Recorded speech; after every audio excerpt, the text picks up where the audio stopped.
Ayan at magandang gabi po sa inyo lahat. At nandito na naman po tayo sa ating pwesto. At ang oras ngayon ay alas 8 na po ng gabi. At meron na naman po tayong bagong produkto. At ito po ay sinamak.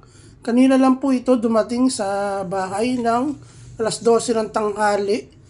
At susubok po tayo mag-resell. At trinay po natin yan sa ating kaibigan. Siya po yung gumagawa niyan. At papakita ko sa inyo mamaya yung link.